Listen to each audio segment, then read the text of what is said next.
Hey, it's Tracy. Welcome back to my channel. Today I have a full face using only drugstore makeup. And I created this double cut crease and it was my first time, so I really hope that you guys like it. If you do, let's just go ahead and jump right into the tutorial.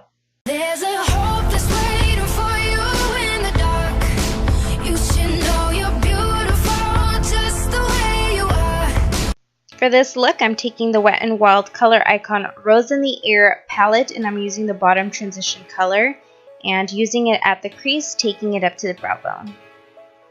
Okay, so then moving on, I'm going to be applying this color here and applying it right at the crease and making sure that I'm winging that out.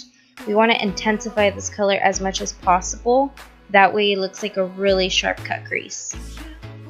So moving on, I'm going to pick up this next shade and I'm going to really intensify that crease and just focus mainly on the crease. You want it to look as dark as possible. I'm just wiping off some of the eyeshadow at my lid. I'm going to take this Makeup Revolution concealer and use it to cut the crease. Okay guys, and now the difficult part. Keep in mind this is my very first time doing a double cut crease. So doing this is a challenge for me, but it definitely can be done because I obviously achieved it. All you have to do is just practice and don't give up, you guys. To really define that lid, I seriously used a paintbrush. And it worked so good. I took this tip from Ginger's Beauty Corner on Instagram. You guys should check her out. I'll link her down in the description box. Moving on, I'm going to take the off-white color from the palette and apply it right at that line and be very precise and very patient with that crease.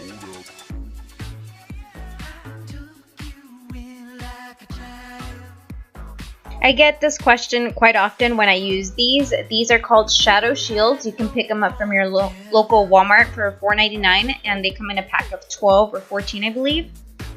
I'm going to take this next shade. It's like a plum, maroonish, magenta. I don't know how to describe it, but I'm going to use it to wing out this look. And I want to really stay very precise right before the crease.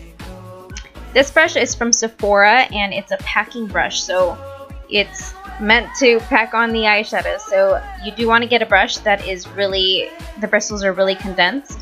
That way it doesn't fall out very much and it does pack on that color for you.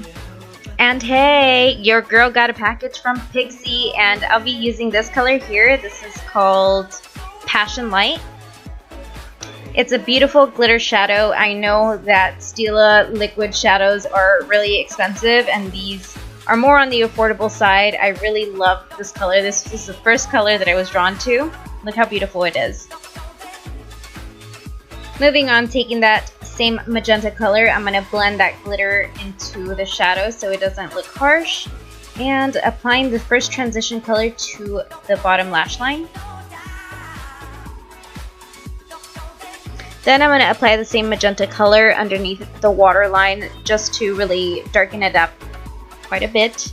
And then I'll be using the e.l.f. Cosmetics Jumbo Eyeliner right at the waterline. Here I'm taking my Mega Volume, oops, that was my phone, my Mega Volume Mascara by Wet n Wild. These lashes are from Eyelure, and this is the Vegas Nay collection, and these are in the style Platinum Princess, I believe. I've worn these so many times, and I probably should have used a new set of lashes, because, yeah, they're looking a little bit... Alright, girl, our eyes are done. Let's move on to the face. I cannot work with hair in my face, so let's just go ahead and pin it aside. First, I'm going to apply my Natural Finish Setting Spray by Wet n Wild to the face just to bring it a little bit more hydration and keep my makeup in place. I'm going to try out for the first time the CoverGirl True Blend Matte Foundation, and I'm in the shade M40. If you are new to my channel, you probably do not know this, but I am a matte foundation kind of girl, and I love a full coverage. My T-zone does get very oily and the outside of my face is normal. And girl, look at that coverage. Wow. Moving on to a new makeup product that I picked up. This is my Makeup Revolution Concealer, and I'm in the shade C10. So I roll up into Ulta and I'm like, should I get the Tarte Shape Tape? That's $27, or should I get the Makeup Revolution Concealer for $7? And I'm trying to save money right now, so I'm like, okay, I'm gonna go with Makeup Revolution. And I really do enjoy this formula. I feel like it's really creamy when you put it on opposed to the Tarte Shape Tape. I really enjoy that because it doesn't dry down too fast whenever I am highlighting, because sometimes I do take a little bit longer than I should. Alright girls, so you probably know that I am obsessed with L'Oreal Infallible Foundation, and I'm going to use the shade 109 to contour.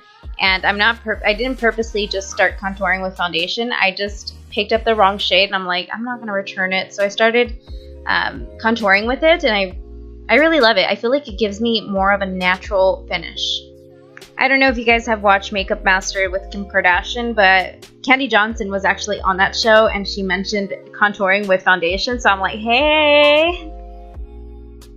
And since this foundation is also mattifying, I feel like that natural finish is all there. It's super easy to blend, and it just brings that warmth into your face, because after using concealer, girl, you be looking like a ghost. And you know, my chest is light and then my arms are freaking dark as hell, so I gotta bring in some warmth back to my face.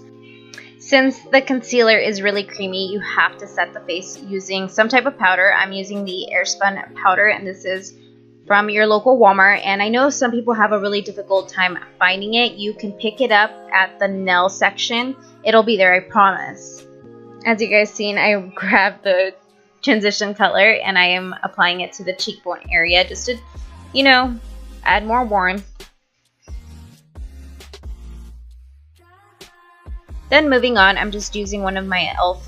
powder brushes and I'm just dusting off all of the powder so that we can move on.